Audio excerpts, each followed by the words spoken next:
The version of you that you're afraid to become is exactly who you were born to be. Introduction. By Dr. Julian Vance. This book is not for everyone. It's not for the comfortable. It's not for those looking for shortcuts, soft motivation, or easy wins. It's for the one who wakes up some days feeling like a ghost in their own life. For the one who knows deep down they were meant for more. It's for the warrior trapped in silence, the lion hiding in human skin, the version of you that's been waiting too damn long. You see, becoming the best version of yourself isn't some cute slogan. It's war. A war against the old you. Against your laziness, fears, excuses, and the environment that's kept you stuck. This book is your battle plan. Inside, you won't find fluff, you'll find fire. You'll learn how to destroy the person you've been and create the version of you that no one saw coming. The version that walks with quiet confidence. That doesn't chase validation. That builds in the dark, sharpens in silence, and shows up with results the world can't ignore. Let's begin. Chapter 1. Wake up to your potential. You're not average, you're asleep. The Great Deception. Every morning, millions of people wake up and immediately begin living someone else's life. They check their phones, scroll through other people's achievements, compare themselves to carefully curated highlights, and conclude that they are ordinary, average, unremarkable. This is the great deception of our time. You're not average. You never were. The problem isn't your capacity, it's your consciousness. You've been sleepwalking through a life that could be extraordinary, mistaking your dormant state for your true nature. Right now, as you read these words, there's a reservoir of untapped potential within you so vast that if you could see it clearly, it would take your breath away. The same creative force that carved mountains and painted sunsets lives in your cells. The same intelligence that orchestrates the dance of galaxies flows through your neural pathways. The same power that turns seeds into forests beats in your chest. You are not a random accident stumbling through existence. You are a walking miracle who has forgotten how to marvel. The sleeping giant within. Think about the last time you were truly challenged. Not stressed by daily annoyances, but genuinely pushed to your limits. Remember that moment when you thought you couldn't go on, but somehow you did. That wasn't luck. That wasn't external help. That was a glimpse of who you really are beneath the layers of conditioning and comfort. Every human being carries within them what I call the sleeping giant. A version of themselves that operates at peak capacity, thinks with laser clarity, acts with unwavering purpose, and creates with boundless imagination. This isn't fantasy, it's your birthright. The sleeping giant doesn't worry about what others think because it's too busy building something meaningful. It doesn't make excuses because it's too focused on finding solutions. It doesn't procrastinate because it understands that time is the most precious currency we possess. Your sleeping giant has been waiting patiently for you to stop hitting the snooze button on your life. The comfort zone prison. Most people mistake their comfort zone for their natural habitat. They believe that the familiar feeling of ease and predictability is what they're supposed to experience. But comfort zones aren't resting places. They're prisons with invisible bars. Every time you choose the easier path, you're not just avoiding difficulty, you're avoiding growth. Every time you silence the voice that whispers, you could do more, you're not just maintaining peace, you're maintaining mediocrity. The cruel irony is that the comfort zone, designed to keep you safe, actually keeps you trapped. It convinces you that your current level of performance is your maximum capacity. It whispers that dreams are for other people, that success requires luck you don't have, that change is too risky. But here's what your comfort zone doesn't want you to know. Every single achievement in human history came from someone who refused to accept the limitations of their current circumstances. Every breakthrough, every innovation, every moment of genuine fulfillment happened when someone chose discomfort over stagnation. Your comfort zone is not your friend. It's your greatest enemy disguised as your protector. The power of conscious choice. The moment you truly understand that you're not a victim of your circumstances, but the architect of your experience, everything changes. This isn't positive thinking, it's fundamental truth. You choose how to interpret every situation. You choose how to respond to every challenge. You choose which thoughts to nurture and which to release. You choose whether to grow or to remain static. You choose whether to wake up or stay asleep. Most people live as if they're passengers in their own lives, waiting for someone else to drive them to their destination. But you're not a passenger. You are the driver, the navigator, and the destination all at once. This power of conscious choice is not theoretical. It's practical. Right now, you can choose to see this moment as the beginning of something extraordinary. You can choose to believe that your greatest achievements lie ahead of you, not behind you. You can choose to trust that the challenges you're facing are not punishments, but preparation. The power to transform your life doesn't exist in some future moment when conditions are perfect. It exists right here, right now, in your ability to choose differently. The discipline revolution. Here's what no one tells you about discipline. It's not about forcing yourself to do things you hate. True discipline is about aligning your actions with your deepest values and highest aspirations.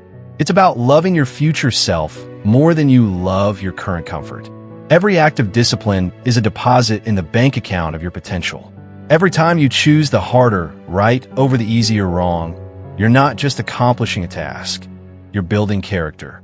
Every time you follow through on a commitment to yourself, you're not just checking off a box, you're strengthening your relationship with your own power. The discipline revolution begins when you stop seeing discipline as punishment and start seeing it as freedom. Freedom from the tyranny of impulse. Freedom from the prison of procrastination. Freedom from the disappointment of unfulfilled potential. Discipline is not about becoming a robot. It's about becoming reliable to yourself. It's about proving to yourself that when you say you'll do something, you'll do it. It's about building unshakable trust in your own word. The most successful people in the world are not the most talented. They're the most disciplined. They've learned to do what needs to be done whether they feel like it or not. They've discovered that motivation is unreliable, but discipline is undefeatable. The greatness code. Greatness is not reserved for a chosen few. It's not distributed based on luck, genetics, or social status. Greatness is a choice available to every human being willing to pay the price of persistent, purposeful action. But here's the secret. Greatness doesn't look like what you think it looks like. It's not always dramatic or visible. Sometimes greatness is showing up when you don't want to. Sometimes it's staying quiet when you want to explode. Sometimes it's continuing when everyone else has given up. Greatness is found in the daily decision to be better than you were yesterday. It's found in the commitment to excellence even when no one is watching. It's found in the courage to pursue your vision even when others call you crazy. The greatness code is simple but not easy. First, know thyself. Understand your strengths. Acknowledge your weaknesses and accept responsibility for both. You cannot change what you refuse to acknowledge. Second, choose growth over comfort. Every day, do something that pushes you beyond your current limits. Comfort is the enemy of progress. Third, serve something greater than yourself. True greatness is never just about personal achievement. It's about contributing to something that will outlast you. Fourth, embrace the process. Greatness is not a destination. It's a way of traveling. Fall in love with the journey, not just the outcome. External doubt comes from people who are comfortable with your current level of performance. They've built their identity around your limitations.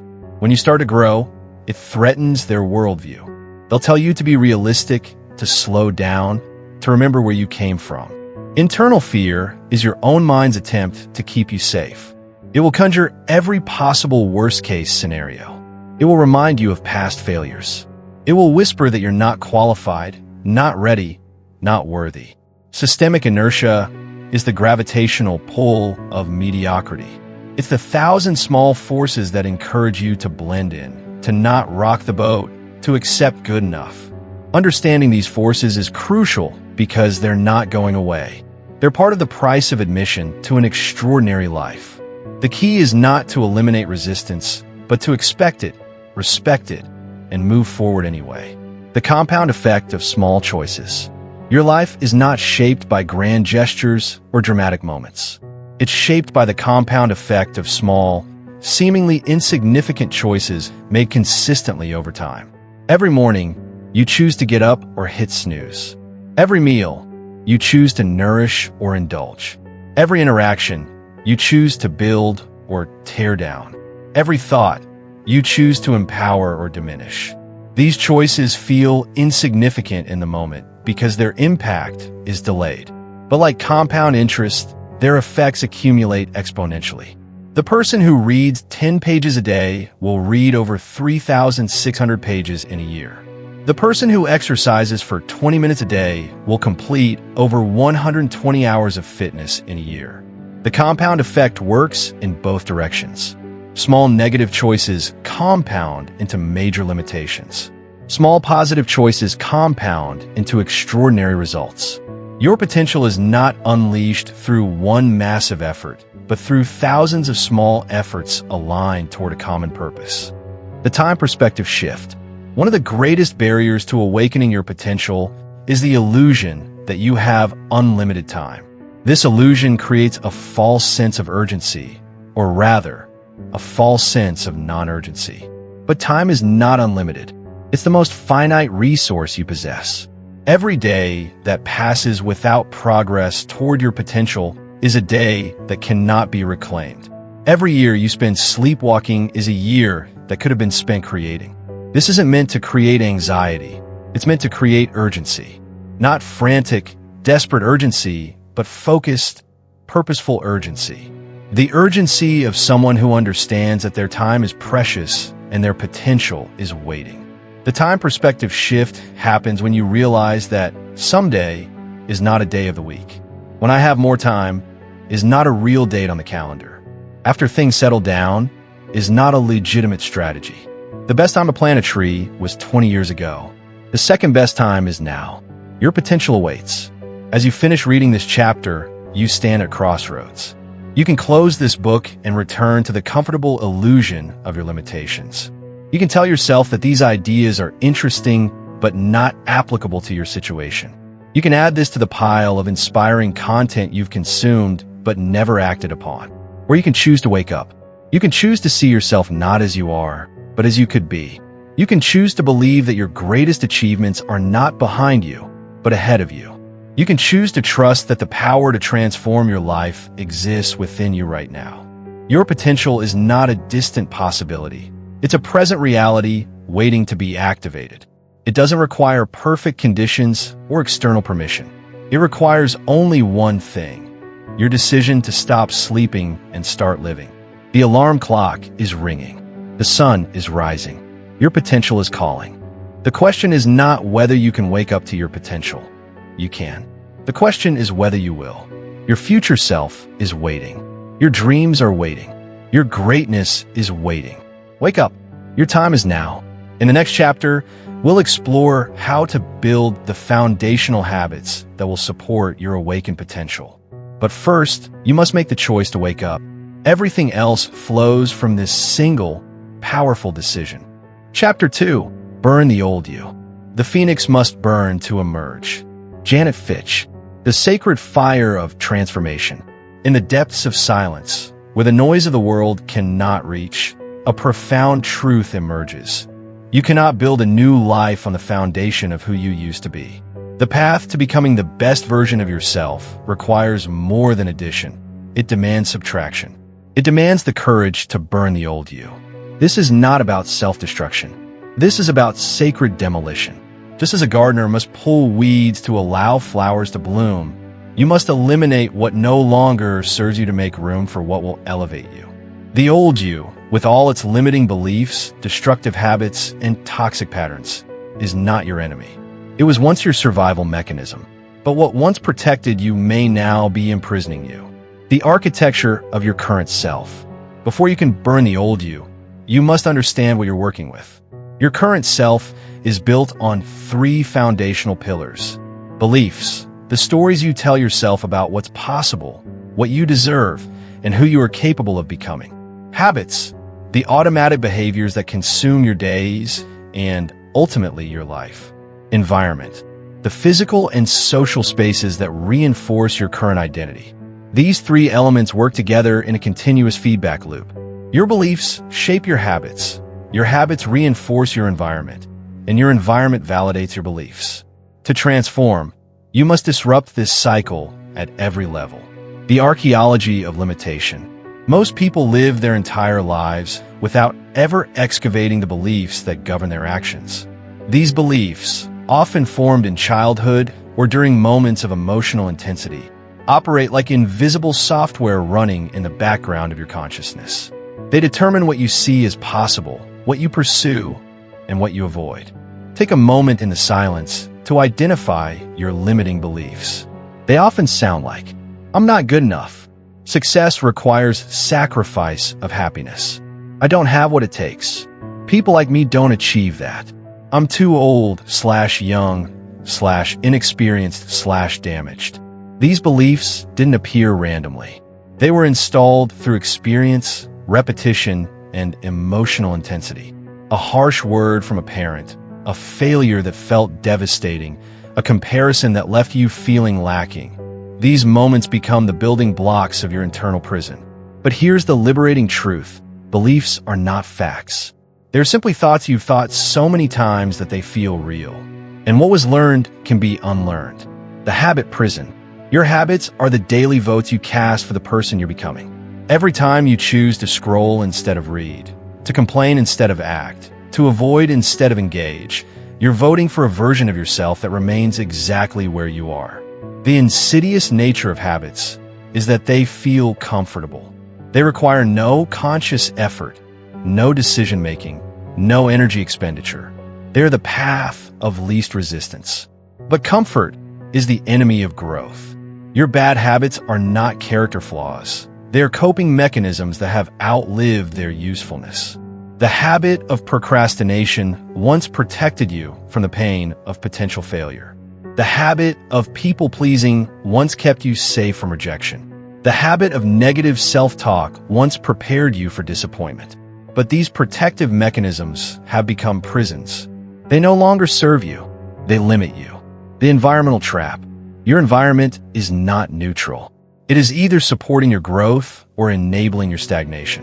This includes your physical space, your social circle, your information diet, and your daily routines. Look around your living space. What does it say about who you are and who you're becoming? Is it cluttered with remnants of past versions of yourself? Does it inspire you or drain you? Does it support the habits you want to build or the ones you're trying to break? Examine your social circle. Are you surrounded by people who challenge you to grow or who prefer you to remain the same? Do your conversations elevate you or diminish you? Do the people closest to you believe in your potential, or do they find comfort in your limitations? Your environment is constantly programming you. If you want to change, you must change your environment first. The ritual of release. Burning the old you is not a metaphor, it's a practice. It requires intentional action, not just good intentions. Here's how to begin. Step 1. The inventory. In the silence, conduct a ruthless inventory of your current self. Write down the beliefs that limit you, the habits that drain you, the environments that enable your stagnation, the relationships that keep you small, the stories you tell yourself about why you can't change. Be honest, be thorough, be unflinching. This is not about judgment, it's about awareness. Step 2. The decision. For each item on your inventory, make a clear decision. Keep or burn. There is no middle ground. You cannot partially hold onto limiting beliefs or occasionally engage in destructive habits. Transformation requires complete commitment. Step 3. The ceremony. Create a physical ritual to mark this transformation. This might involve writing your limiting beliefs on paper and burning them, removing objects from your environment that represent the old you, deleting contacts, apps, or subscriptions that reinforce negative patterns, creating a new physical space that reflects who you're becoming. The ritual matters because it engages your subconscious mind and creates a memorable moment of transformation. The withdrawal syndrome. When you begin to burn the old you will experience withdrawal. Your brain will resist the change. Your emotions will protest. Your body will feel uncomfortable. This is normal and necessary. The old patterns serve a purpose. even if they were ultimately destructive. They provided predictability, identity, and a sense of control. When you remove them, you create a vacuum that your psyche will desperately try to fill with familiar patterns. Expect the following withdrawal symptoms. Identity confusion. You may feel lost or uncertain about who you are without your old patterns. Emotional turbulence. Suppressed feelings may surface as your coping mechanisms are removed. Social resistance. Others may try to pull you back into old patterns that feel comfortable and familiar. Physical discomfort. Your body may experience stress as it adapts to new ways of being. These symptoms are temporary, but they are intense. This is why most people give up on transformation. They mistake the discomfort of growth for evidence that they're going in the wrong direction. The Phoenix Principle. The phoenix doesn't burn accidentally. It burns by choice, knowing that death is the prerequisite for rebirth. Similarly, you must consciously choose to let the old you die so that the new you can emerge. This is not about becoming someone else. It's about becoming who you really are beneath the layers of conditioning, fear, and limitation. The best version of yourself already exists within you. It's been waiting patiently for you to clear away everything that's not authentically you. The resistance will be fierce. As you begin this work, understand that resistance will arise from everywhere. Internal resistance. Your ego will fight to maintain the status quo. It will whisper that you're fine as you are, that change is too hard, that you might fail. External resistance. Friends and family members may unconsciously sabotage your efforts. They're comfortable with the old you and may feel threatened by your transformation. Systemic resistance. The world around you is designed to keep you consuming, comparing, and staying small. Breaking free requires swimming against powerful currents. Expect this resistance. Welcome it. It's proof that you're doing something significant. The daily practice of burning. Burning the old you is not a one-time event. It's a daily practice. Every morning, you must choose again to release what no longer serves you. Every evening, you must reflect on whether your actions aligned with who you're becoming. This requires morning intention. Begin each day by consciously choosing to embody the new you. Evening review. End each day by examining where you fell back into old patterns and recommitting to growth.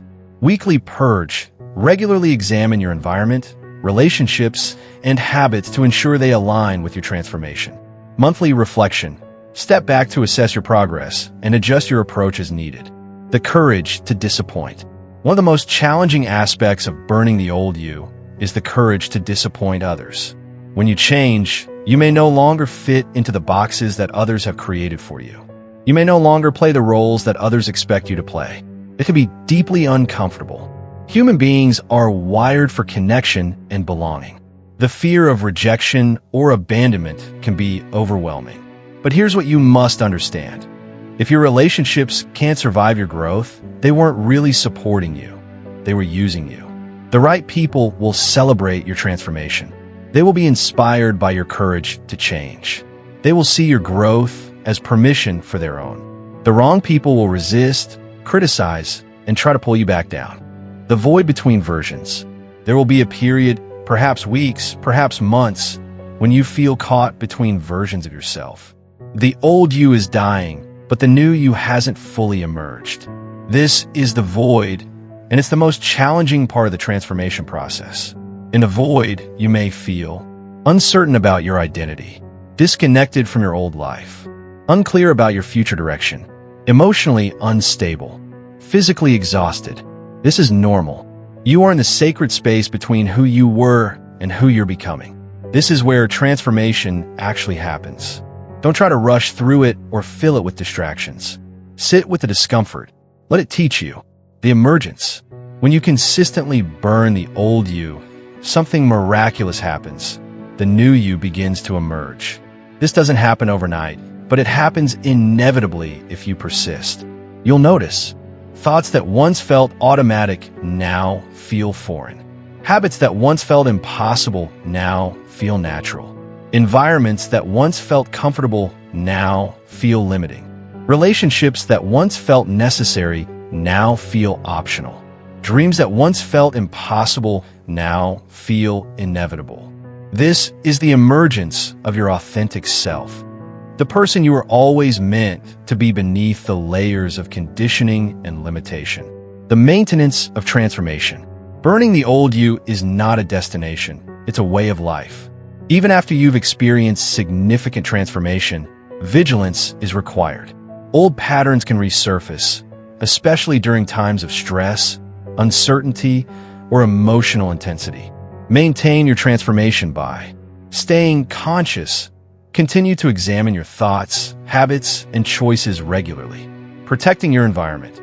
Be selective about what you allow into your physical and mental space. Choosing your associations. Surround yourself with people who support your growth. Practicing self-compassion. When old patterns resurface, treat yourself with kindness while recommitting to change. Embracing continuous growth. See transformation as an ongoing process, not a final achievement. The ripple effect. When you burn the old you, you don't just change yourself. You change everyone around you. Your transformation gives others permission to examine their own lives.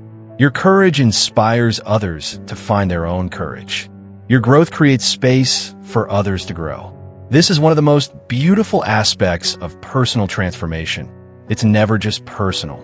When you become the best version of yourself, you contribute to the elevation of everyone in your sphere of influence.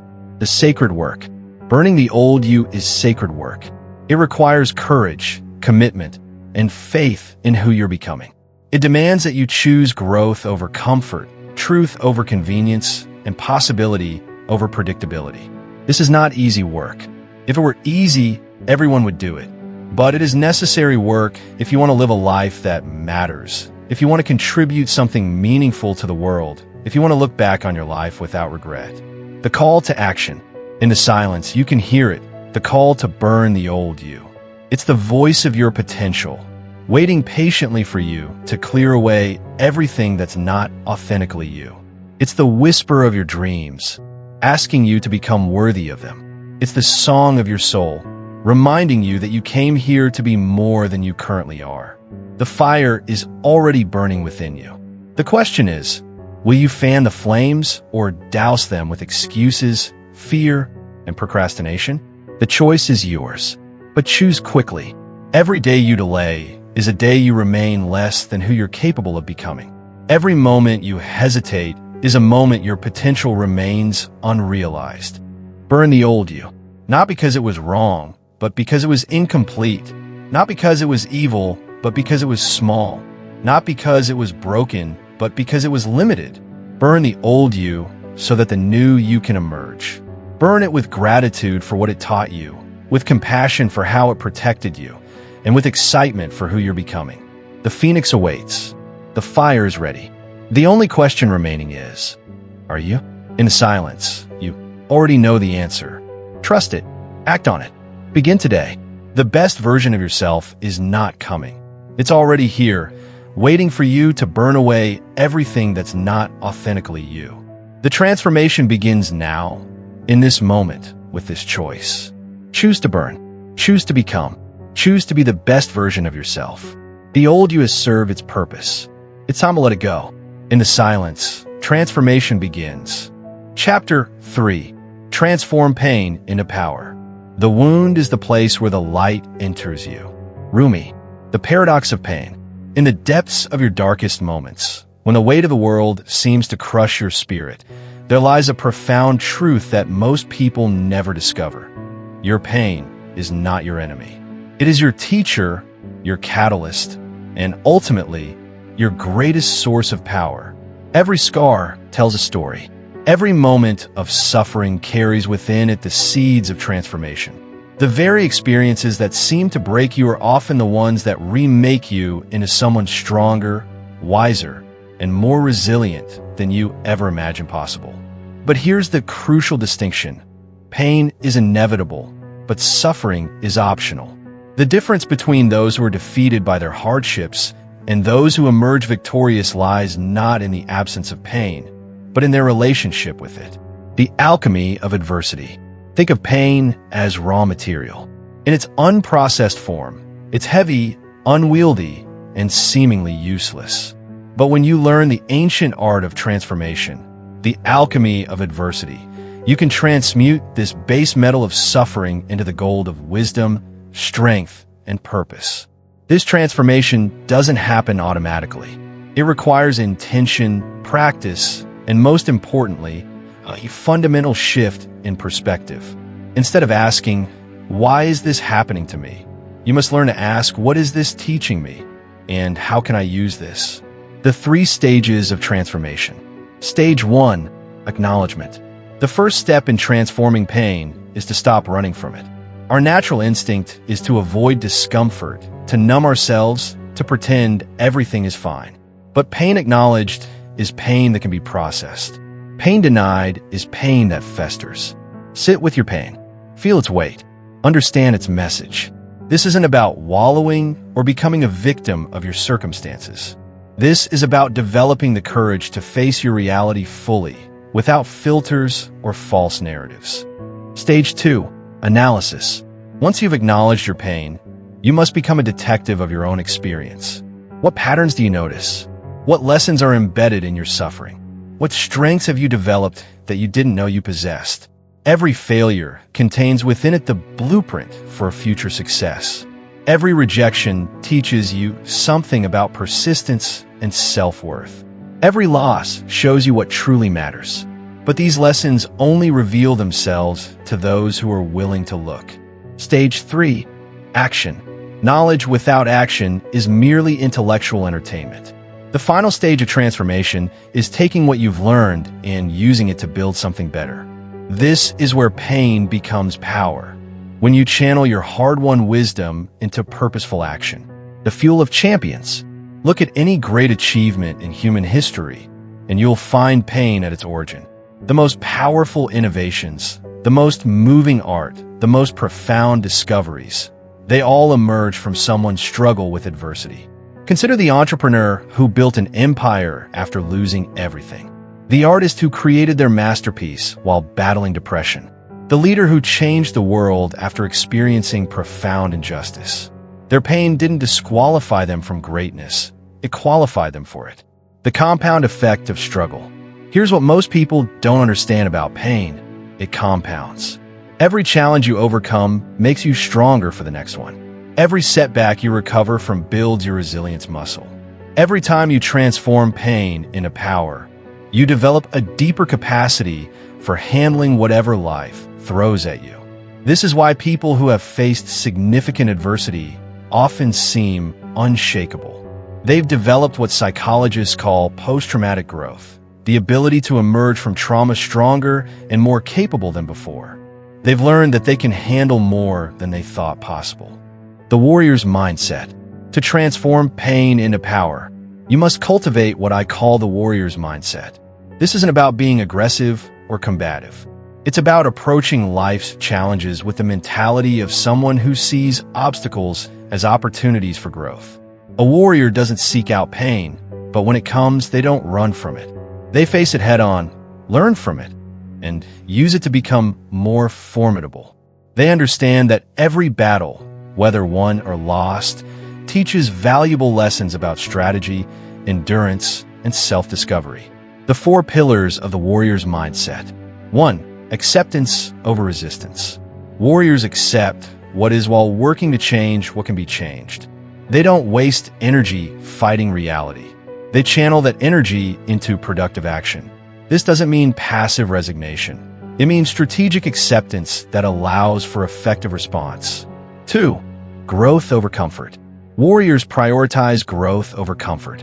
They understand that all meaningful development happens outside the comfort zone. They actively seek challenges that will expand their capabilities, knowing that temporary discomfort leads to permanent strength. 3. Purpose over pleasure. Warriors are driven by purpose rather than pleasure. While they don't shun enjoyment, they're willing to endure temporary pain for long-term gain. Their sense of mission gives them the strength to persist when others would quit. 4. Resilience over rigidity. Warriors are resilient, not rigid. They bend without breaking, adapt without losing their core identity. They understand that flexibility is a form of strength, and that the ability to bounce back is more valuable than the ability to avoid falling down. The science of strength. Modern neuroscience has revealed something remarkable. Our brains are constantly rewiring themselves based on our experiences. This process, called neuroplasticity, means that we can literally strengthen our mental resilience through practice. When you repeatedly choose to respond to pain with growth rather than victimhood, you're building new neural pathways. You're training your brain to default to empowerment rather than helplessness. Over time, this becomes your natural response to adversity. The stress inoculation effect. Psychologists have discovered that controlled exposure to stress actually builds resilience. Like a vaccine that introduces a small amount of a virus to build immunity, manageable challenges prepare you for larger ones. This is why people who have overcome moderate adversity often perform better under pressure than those who have lived sheltered lives. The key is finding the right balance. Too little challenge leads to weakness and fragility. Too much leads to overwhelm and breakdown. The sweet spot is what researchers call optimal stress, enough to stimulate growth without causing damage. Practical strategies for transformation. Understanding the theory is one thing. Applying it is another. Here are practical strategies for transforming your pain into power. The Pain Journal. Keep a record of your struggles and what you learn from them. When you're in the midst of difficulty, write about what you're experiencing. Later, when you've gained perspective, add what you learned and how you grew. This practice helps you see patterns and progress that might otherwise go unnoticed. The Strength Inventory. After each challenging experience, take inventory of the strengths you discovered or developed. Did you find reserves of courage you didn't know you had? Did you develop new skills? Did you clarify your values? Recognizing these gains helps you see adversity as investment rather than expense. The Mentor's Perspective. When facing difficulties, ask yourself, how would I advise someone else in this situation? Often, we're kinder and wiser to others than we are to ourselves. This mental shift can help you access your own wisdom and see possibilities you might otherwise miss. The Future Self-Visualization. Imagine yourself 5 years from now, having successfully navigated your current challenges. What advice would that future version of yourself give you? What would they tell you about the value of your current struggles? This exercise helps you maintain long-term perspective during short-term pain. The ripple effect of transformation. When you transform your pain into power, you don't just change yourself, you change the world around you. Your resilience becomes an inspiration to others. Your story becomes a beacon of hope for those still struggling. Your transformed pain becomes a gift that keeps giving. This is perhaps the most beautiful aspect of the transformation process. It extends beyond the individual. Every person who learns to alchemize their adversity into strength creates a ripple effect that touches countless lives. They become living proof that pain doesn't have to be permanent, that setbacks can become comebacks, that our worst moments can become the foundation for our greatest achievements. Breaking generational cycles. Often, our pain isn't just our own, it's inherited. We carry the unprocessed trauma of our families, our communities, our cultures. When we learn to transform our pain, we don't just heal ourselves, we heal the wounds that have been passed down through generations. You become the person who breaks the cycle, the one who says, "This stops with me," the one who transforms inherited pain into inherited strength. This is perhaps the most powerful form of transformation, not just changing your own life, but changing the trajectory of all the lives that will follow. The Crucible of Character. Character isn't built in comfort. It's forged in the crucible of adversity. Every challenge you face is an opportunity to discover who you really are beneath the surface. Every moment of pain is a chance to prove to yourself that you're stronger than you thought. The word character comes from the Greek word meaning, to engrave. Your experiences, especially your painful ones, are engraving themselves into your soul, creating the unique pattern that makes you who you are. The question isn't whether you'll face adversity. It's how you'll let that adversity shape you. The diamond principle. Consider how diamonds are formed. They begin as ordinary carbon, subjected to intense heat and pressure deep within the earth. Over millions of years, this extreme stress transforms the carbon into something extraordinary. The hardest natural substance on Earth, prized for its brilliance and beauty. You're no different. The pressure you're under, the heat you're feeling, these aren't punishments. They're the natural forces that transform ordinary humans into extraordinary ones.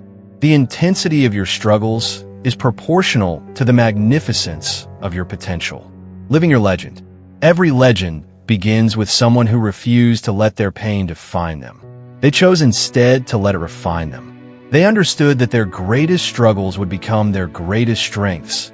Their deepest wounds would become their greatest wisdom, and their darkest moments would become the foundation for their brightest triumphs. This is your moment. This is your opportunity. This is your chance to transform your pain into power and write a story that inspires not just yourself, but everyone who hears it. The hero's journey. Joseph Campbell identified a pattern in myths and stories across cultures. The hero's journey.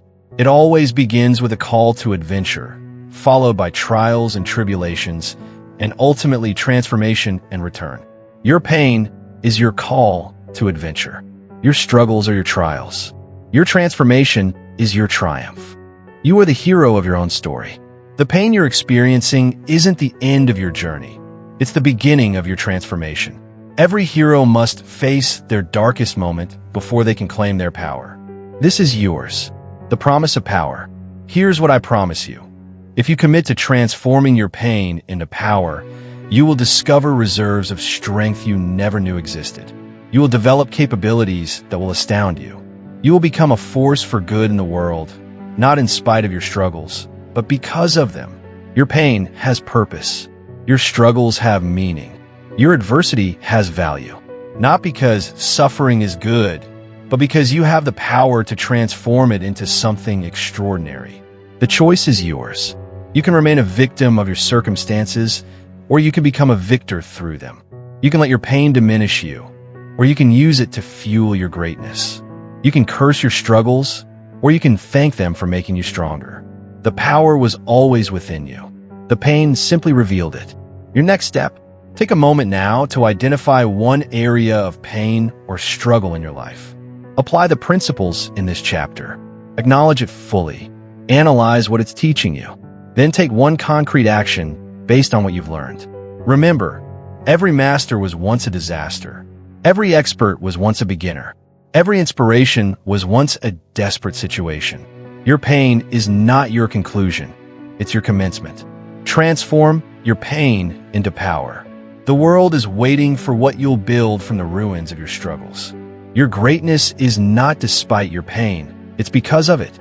The cave you fear to enter holds the treasure you seek. Joseph Campbell. This audiobook is not just a message. It's a wake-up call. Whether you're healing, rebuilding, or simply ready to evolve, this is your guide. Because the one who learns to focus becomes untouchable. Keep listening. Keep growing. Who stops reading, stops growing.